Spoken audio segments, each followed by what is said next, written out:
नतीजों की कर रहे हैं, रुझानों की कर रहे हैं। तो यहाँ पर AIMIM का भी महत्वपूर्ण रोल रहा। 16 सीटों पर यहाँ पर उन्होंने अपने प्रत्याशी उतारे, तमाम रैलियां की, तमाम बयानबाजी सामने आई।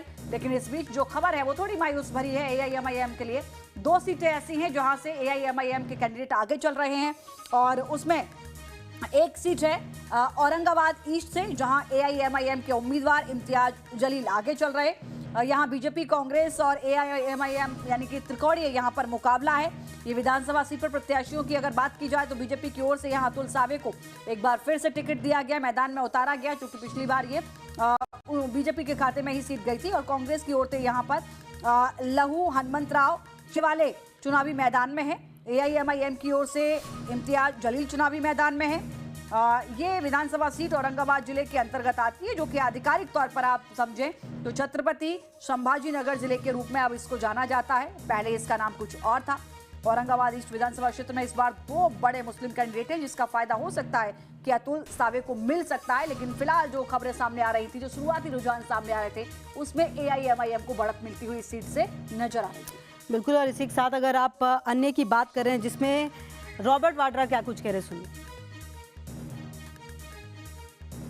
घर गृहस्थी में व्यस्त हैं, उन्होंने अपनी मेहनत की है और उम्मीद कर रही थी कि वो जीतेंगे। और बस उनका तो यही है कि देश का सेवा करना, ये नहीं देखना कि कितना भारी बहुमत से जीतेंगी।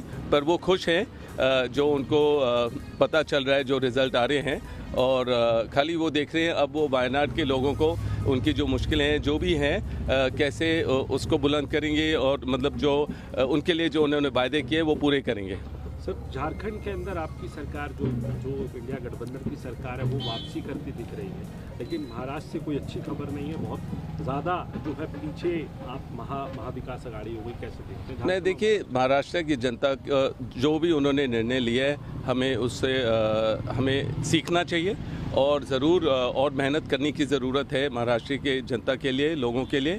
और जो भी उन्होंने जिसको भी वोट दिया है, हमें उसको समझना चाहिए और एक्सेप्ट करना चाहिए और उनके साथ कंधे से कंधे मिलाकर महाराष्ट्र की प्रगति के लिए आगे बढ़ना चाहिए। झारखंड के लिए क्या कहेंगे? तो झारखंड मैं बहुत खुश हूँ, वहाँ के जनता को भी मैं ज़रूर मुबारकबाद देता हूँ, धन्यवाद देता हूँ। और ज़रूर एक स्ट्रॉन्ग गवर्नमेंट होनी चाहिए और मैं यही उम्मीद करता हूँ कि बीजेपी वहाँ के लोगों को तंग ना करे, वहाँ के गवर्नमेंट को तंग ना करे। वहाँ जो दुरुपयोग होता है, जो ईडी और अलग अलग एजेंसियों का, उसका इस्तेमाल ना हो कि जो भी उम्मीदवार होगा CM और उनके परिवार को परेशान ना किया जाए। जो जनता ने जिसको चाहा है, जिसके लिए वोट दिए, उनको वो सरकार 5 साल तक चलने दीजिए। सर, आप हमेशा कहते रहे कि एक सही समय आएगा जब प्रियंका गांधी संसद में होंगे और एक सही समय आएगा जब आप भी राजनीति में आएंगे। तो अब प्रियंका जी तो संसद में अब आज जाती दिख रही हैं, जा रही हैं, आपका भी अब जो है अगला कदम जो है माने इस बात की तरफ, एक्टिव पॉलिटिक्स? देखिए, मैं जनता की प्यार देख सकते हैं मेरे आगे पीछे और सब जगह, और मैं जनता की सेवा करता रहता हूं।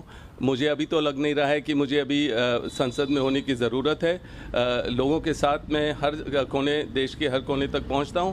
अभी प्रियंका संसद में आने की तैयारी करेंगे, तो उसके बाद मेरा भी समय आएगा, जब भी आएगा देखेंगे, पर जब जनता चाहेगी वही आगे होगा। So in short comment in English, I would like to ask you.